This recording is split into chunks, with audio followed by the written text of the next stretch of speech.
सिला दिया तूने मेरे प्यार का तेरा मुस्कुराना 90 का दशक था। पाकिस्तानी गजल गायक अताउल्ला खान के बेवफाई के गानों ने धूम मचा रखी थी। दर्दी से प्यार का सहारा न मिला। प्यार में नाकाम जवां दिल इनके गानों में अपनी प्रेम कहानी ढूंढते फिरते थे। उन्हें लगता था कि अताउल्ला खान के गानों में उनका अपना दर्द छुपा है। किसके तेरी चोट खाए हुए हैं। उस वक्त अताउल्ला खान के बारे में एक कहानी मशहूर थी।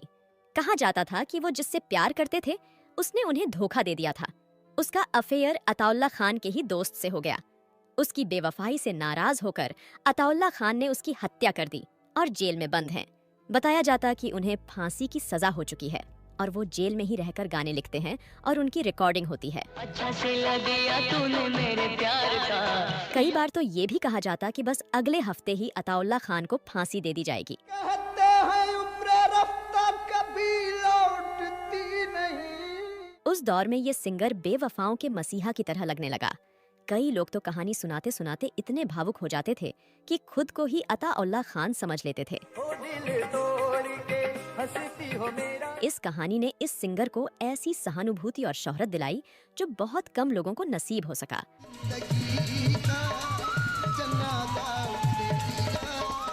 वो पाकिस्तान के साथ ही भारत में भी खूब मशहूर हुए। अताउल्ला खान का नाम भारत में बच्चे बच्चे की जुबान पर था।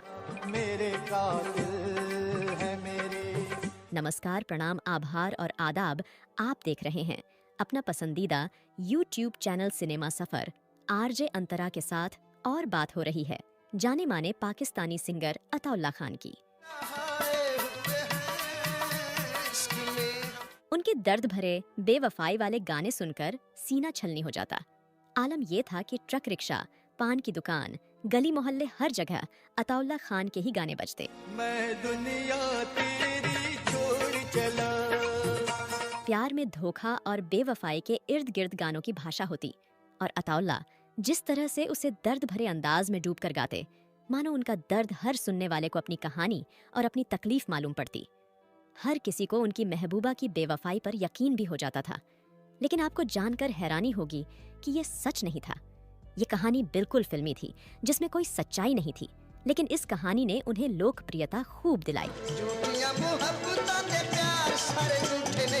इतना ही नहीं, इस कहानी पर 1995 में बेवफा सनम नाम की फिल्म भी बन गई और खूब पसंद भी की गई। दिल तोड़ के हंसती हो मेरा, वफाएं मेरी याद करोगी। अताउल्ला खान को लेकर ये झूठ किसने फैलाया?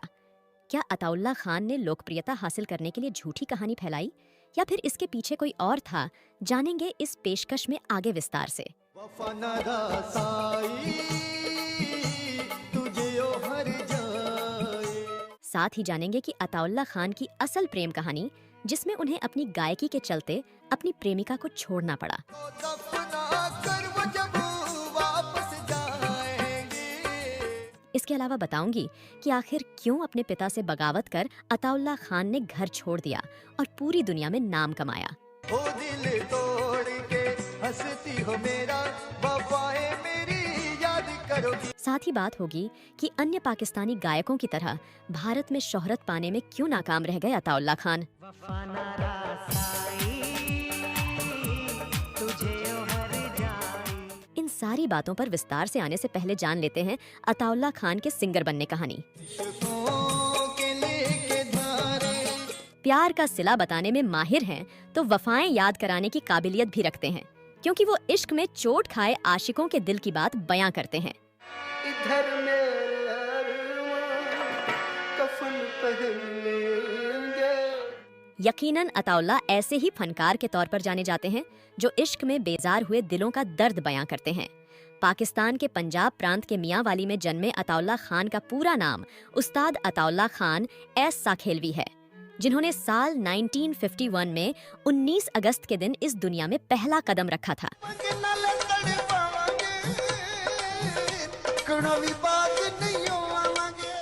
अताउल्लाह को बचपन से ही गायकी का शौक था, लेकिन उनके पिता संगीत में करियर बनाने के एकदम खिलाफ थे। कहा जाता है कि एक बार अताउल्लाह को गाना गाते देखकर पिता ने उन्हें घर से बाहर निकाल दिया था। ऐसे में ये उस वक्त रियाज करते थे जब उनके पिता घर पर नहीं होते या फिर हज पर चले जाते। धीरे धीरे अताउल्ला खान का शौक इस कदर परवान चढ़ा कि उन्होंने तय कर लिया कि पिता और घर वालों की मर्जी के खिलाफ वो संगीत में ही अपना करियर बनाएंगे।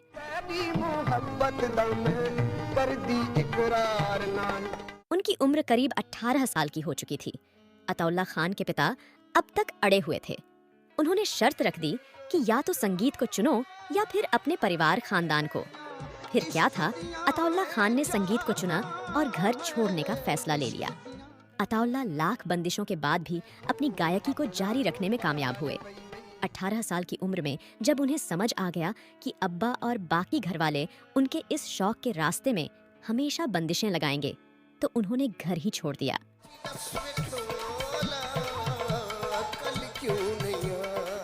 अगले 3 साल में वो उस रास्ते पर पहुंच गए जहां से उन्हें वो मुकाम हासिल हुआ जिसके वो हकदार थे। 1972 में उन्हें बहावलपुर के रेडियो पाकिस्तान में गायकी का न्योता आया। अगले ही साल वो टीवी के एक लोकप्रिय कार्यक्रम में फीचर किए गए। 22 साल की उम्र में अताउल्ला खान पाकिस्तान के एक पहचान वाले चेहरे बन चुके थे।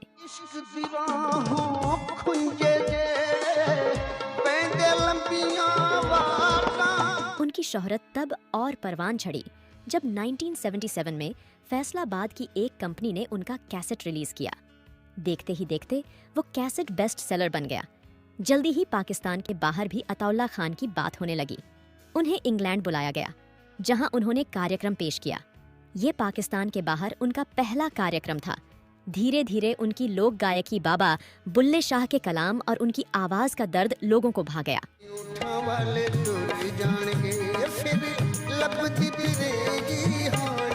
1980 में अताउल्ला खान ने लंदन में अपना पहला परफॉर्मेंस दिया और ये उनका पहला विदेशी कॉन्सर्ट था।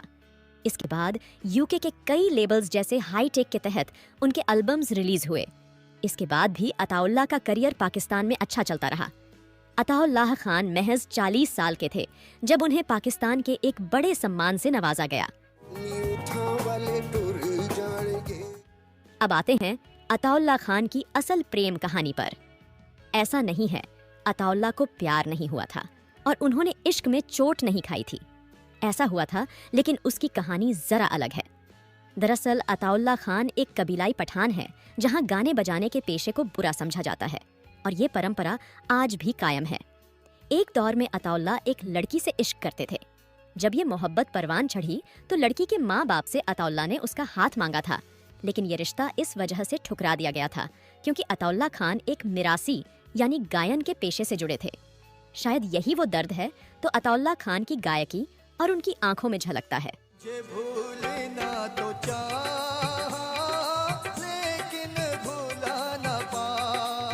साल 1992 में संगीत के कोहिनूरों को परखने वाले जौहरी गुलशन कुमार की नजर इस शानदार पाकिस्तानी सिंगर पर पड़ी। गुलशन कुमार ने अताउल्ला खान के साथ बेदर्दी से प्यार का नाम से एक एल्बम लॉन्च किया जो भारत में सुपरहिट हो गया।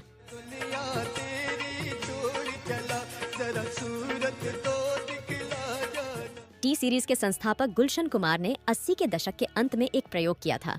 वो पहले गानों के एल्बम निकालते थे और गाने हिट हो जाने पर उन्हें एक कहानी में पिरोकर फिल्म बना देते थे।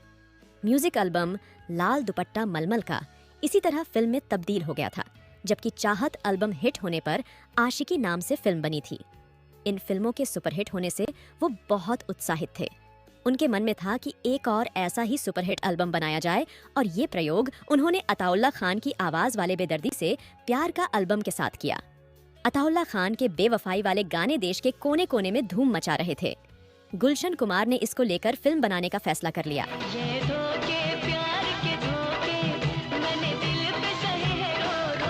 फिल्म के मेकिंग के दौरान इसे हिट बनाने के लिए एक झूठ का सहारा लिया गया। दरअसल भारत में इस तरह की बातें फैल गईं कि बेवफा सनम फिल्म की कहानी पाकिस्तान के सिंगर अताउल्ला खान के जीवन की असल कहानी पर बनी है। इस फिल्म की कहानी में हीरो एक फेमस क्रिकेटर होता है जिसे झूठे आरोपों के साथ जेल में भेज दिया जाता है। जेल में उसे पता चलता है कि उसकी गर्लफ्रेंड किसी और से शादी करने वाली है, तो हीरो जेल से जाकर प्रेमिका और उसके होने वाली पति की हत्या कर देता है। इसके बाद ये कहानी भारत में चलने लगी कि अताउल्ला खान ने अपनी प्रेमिका की बेवफाई के चलते हत्या कर दी थी। इसके बाद उन्होंने सारे गाने जेल से गाए। 1995 में बेवफा सनम नाम से ये फिल्म आई। मूवी में गुलशन कुमार के भाई किशन कुमार लीड थे और उनके अपोजिट शिल्पा शिरोडकर थीं। IMDb पर अगर बेवफा सनम से जुड़ा ट्रिविया चेक करें तो इसमें भी फिल्म के गायक अताउल्ला खान की कहानी पर बेस्ड लिखा मिलेगा। लोगों ने गानों और फिल्म के साथ अपने इमोशंस जोड़ लिए और फिल्म खूब देखी गई।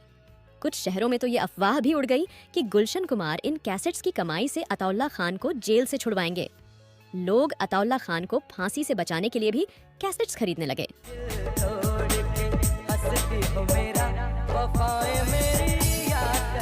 इस फिल्म के गानों ने देश भर में धूम मचा दी।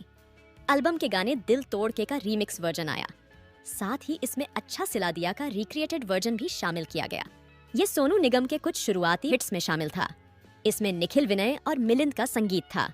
बोल थे सादिक, शफीर, इशरत, कतील शिफाई और योगेश के।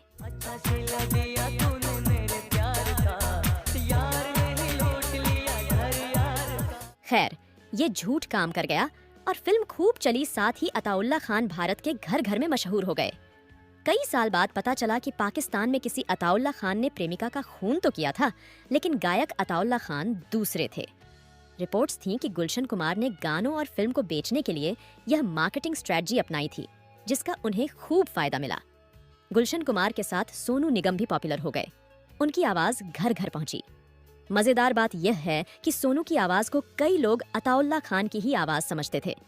तो अब आप समझ चुके होंगे कि असली धोखा अताउल्ला खान के साथ नहीं, बल्कि भारत की भोली जनता के साथ हुआ था। हाल ही में बी प्राक की आवाज में अच्छा सिला दिया गाने का रिमिक्स टी सीरीज ने फिर से रिलीज किया। इसमें लीड रोल्स में नोरा फतेही और राजकुमार राव दिखाई दे रहे हैं। इसके लॉन्च होने के बाद ओरिजिनल सॉन्ग से इसकी तुलना की जा रही है। हालांकि ज्यादातर लोगों को ये पसंद नहीं आया। एक वक्त भारत में बच्चे बच्चे की जुबान पर अताउल्ला खान का नाम था, लेकिन आगे चलकर उन्हें इंडिया में अन्य बड़े पाकिस्तानी गायकों जैसी शोहरत नसीब नहीं हो सकी। अताउल्ला पहली बार 2014 में भारत आए और दिल्ली के ऐतिहासिक पुराने किले में आयोजित कार्यक्रम महफिल ए रूहानियत में शिरकत किया। इस प्रोग्राम के आयोजन का मकसद सर्वाइकल कैंसर के प्रति लोगों को जागरूक करना था। अताउल्लाह खान के रूहानियत से भरे सूफी गीतों ने लोगों को 2 दशक फ्लैशबैक में जाने पर मजबूर कर दिया। ये अताउल्लाह खान की भारत में पहली परफॉर्मेंस थी। जाते जाते उन्होंने दोनों में मुल्कों की कड़वाहट को दूर करने का पैगाम दिया। लिखे रोग मार देते हैं। अपनी करिश्माई आवाज की जादू से लोगों को सराबोर करने वाले अताउल्लाह खान खुद अपने स्कूल के दिनों से मुकेश कुमार, किशोर दा और लता के जबरदस्त फैन रहे हैं और इन गायकों के गाने गुनगुनाते रहते हैं। यही नहीं, 7 भाषाओं में 50,000 गीतों को गाने वाले अताउल्लाह खान का नाम Guinness book of world records में भी दर्ज है।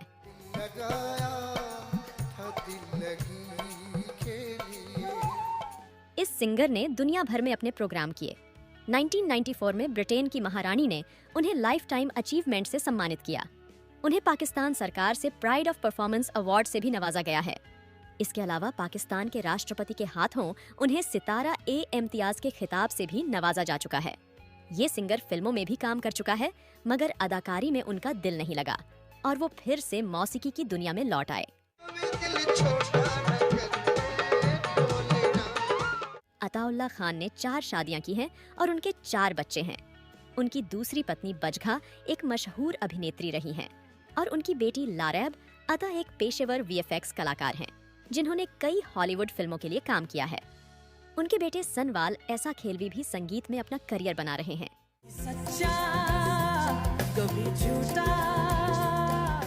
अताउल्लाह खान नियाजी दुनिया के बड़े गजल गायकों में से एक हैं। उनका सफर शुरू हुआ था उस मुकाम से जहां उन्हें गाने की इजाजत नहीं थी। उनके गाने का विरोध किया जाता था। उनकी इसी गायकी के चलते उनकी मोहब्बत मुकम्मल नहीं हो सकी। आज वो जिस मुकाम पर हैं, वहां पहुंचने का सपना हर गायक देखता है। नहीं तो तेरी याद से ही, तू नहीं तो तेरी याद से। वाकई अताउल्लाह खान की कहानी नए गायकों के लिए अंधेरी राहों में चराग का काम करती है। शायद इसीलिए किसी ने सच ही कहा है कि इंसान की अधूरी मोहब्बत उसे मुकम्मल बना देती है। अताउल्ला खां की सेहतमंद जिंदगी और सलामती की दुआओं के साथ आपसे विदा लेती हूँ। कार्यक्रम पसंद आया हो तो चैनल को सब्सक्राइब करिएगा। आपसे फिर होगी मुलाकात। नमस्कार।